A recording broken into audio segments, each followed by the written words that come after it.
Le prix Geberit 2023, le Pelé dans la transition énergétique en Suisse et Adobe qui présente une robe interactive capable de changer de couleur à la demande, c'est le menu de notre Domotek Hebdo de la semaine.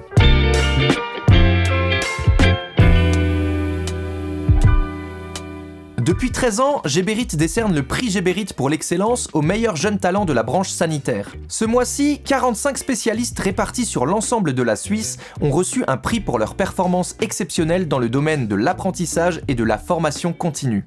En Suisse romande, les festivités ont eu lieu à Lausanne, au centre d'information Geberit, avant de se poursuivre au Berceau des Sens, restaurant tenu par les étudiants de l'école hôtelière de Lausanne.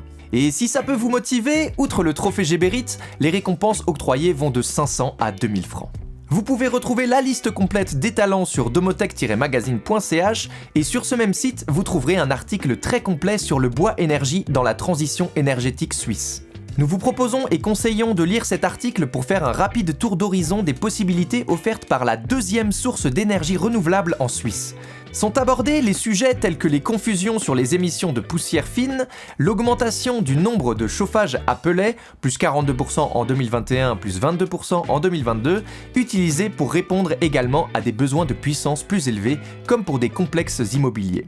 Une réflexion est également en cours pour libérer une part importante de la ressource bois pour approvisionner l'industrie en chaleur de processus haute température, et tout ça pour limiter les importations d'électricité.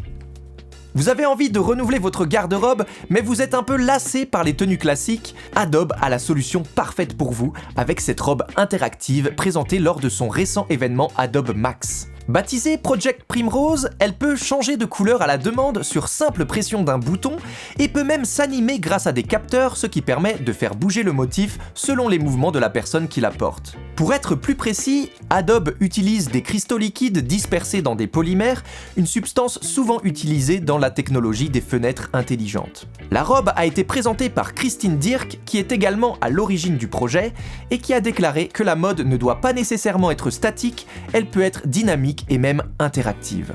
Et vous, seriez-vous intéressé par des vêtements ou accessoires interactifs? N'hésitez pas à donner votre avis en commentaire. Le Domotek Hebdo, c'est fini, on se donne évidemment rendez-vous la semaine prochaine pour un nouvel épisode.